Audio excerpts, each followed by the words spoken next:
Does anybody have any questions relating to anything that we probably heard but haven't said yet? No, I wanted to say something in regard to what Chris said about how if you have 100,000 a year or 50,000 a year, it's still a good year. But it was also emphasized too that if you're having $100,000 a year, don't live at the $100,000 level because you may not be there the next year and still live within your means. It's important to emphasize that. Yeah, they basically, what they used was don't let your lifestyle run your business. Exactly. So for some of you who just started Ignite today, national average is 5.9 units during Ignite. So if you're brand new to Ignite today, you should expect to do 5.9 deals in the, what is it, Kevin, 1 month that you do Ignite? Basically, 4 weeks? 5.9 deals? 5.9 deals is the national average. No, the goal is one transaction your first 30 days. Yeah. So what Brian Ellington said is the national average across the board is about just under 6 deals, and that's taken or written. Right. Doesn't Yeah, necessarily deals close. under contract, yes. Correct. Yep. And then some of you in the room, and I'm not looking at, well, I am looking at some of you. Some of you are considering getting a MAPS coach, a mastery coach. The average agent who has a mastery coach closes 45 deals a year. What? Which is 9 times more than the average agent. I'd highly advise it. I just got mine 2 months ago, I think now, and it's awesome. Definitely keeps you accountable and kind of just keeps giving you brand new ideas, and he'll help you talk through any situation you're going through, and it's just awesome to have someone there every week kind of pushing you forward. Mhm. So. What else? We got about 6 minutes. What else you guys want to share? You want to share that quote that Gary said? That was pretty impactful. Yeah, so he said, so how many of you guys think big? I do, right? So we teach everyone to think bigger. If you think big but you don't act bold, you're just living a wonderful life in your head.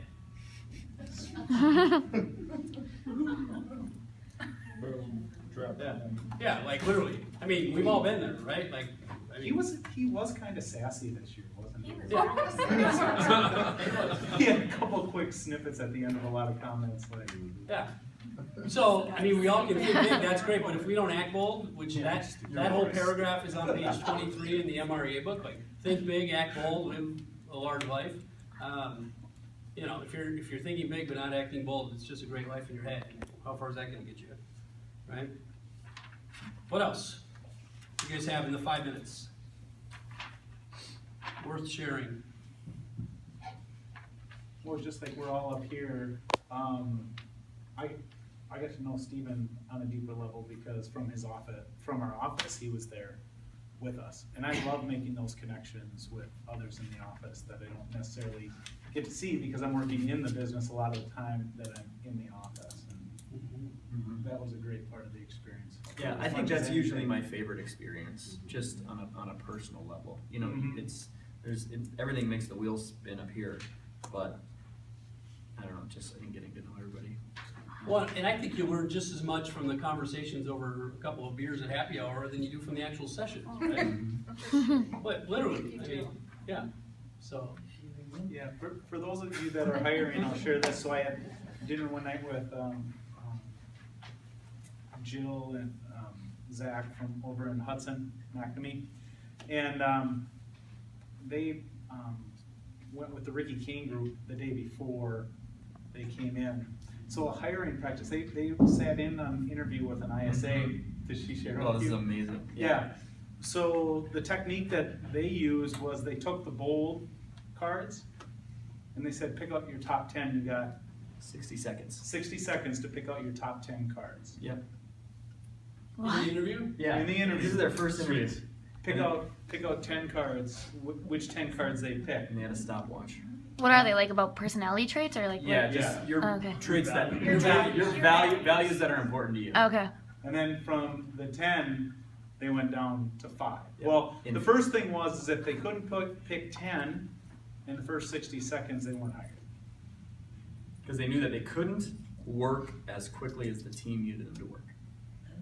And then from the 5 remaining, they judged those against the top 5 that the team has as values. And then they interview they basically ask questions strictly around the 5 values for the first year. So question on the 5 that they chose, did they want the 5 to be the same as the team? No, just overall, Or but they had to give explanations then to each of the Yeah. 5. And So then that's where the questions came in, and you could get a good read on whether their values then were similar to where your team's values are. yeah, and they had to pick 5 and 15 seconds. There's another speed test. Awesome. So, anything else? Who was it, the guy that did the bold 6,000? Lance Holden. Was it? Okay. Yeah, so kind of going off that same hiring process, he said that anyone that joins his team, they do a bold 6,000 where in a month they'll take 6 people, and every Monday they'll do a bold 100. That's 100 contacts in a day, and then after that, Tuesday to Friday they'll do 40 contacts every day, each day, and that's their first 90 days that new hire has to do that. So then they're setting that expectation here. This is what we're doing, and we expect those numbers to continue throughout the year. And so in 1 month, in their 1 month, they did 398 days. In 1 month. From 6 people. It's crazy. And that was like their first 90 days. Yep. What do they do thereafter? Well, then when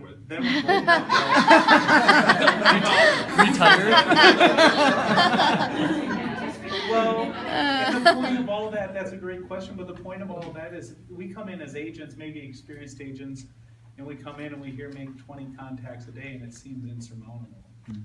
But if you're new to the industry and all you've been told is you do 100 and you do 40, now if I tell you 2 months from now do 20, okay. Your mind's That's spinning. easy. Can I follow up on that? Tony DeSello made another comment about people that are doing extraordinary things like a bold 6,000 or participating at that level. It is exhausting, and you do need to pace yourself. Exhaustion and burnout is another reason to leave.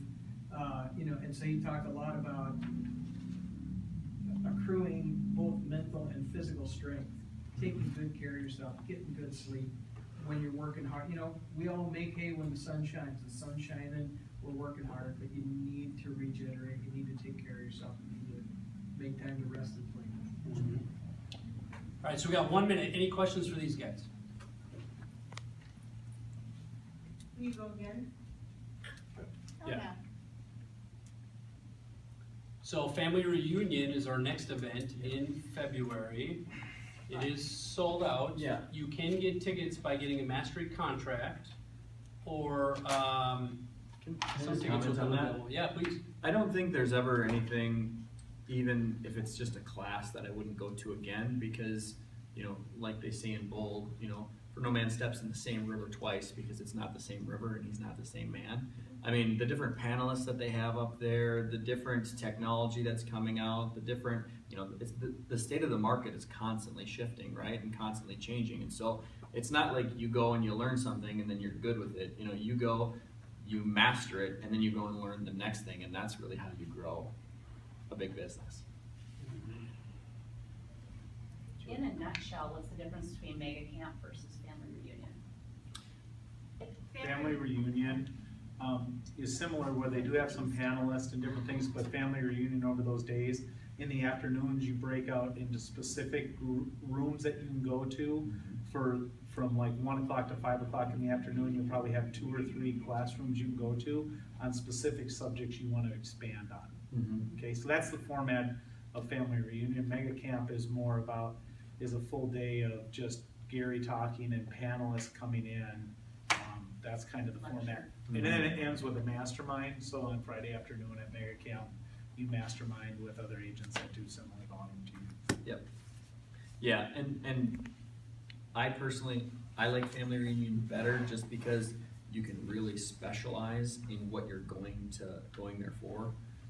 I think the best thing about family reunion is, if you want to, get a better listing presentation, better taking more listings, you can go to classes that from the top people across the country who are just nailing it on the listing front.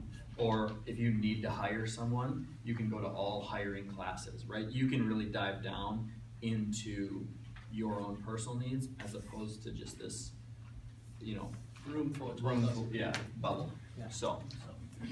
All right, gang, let's get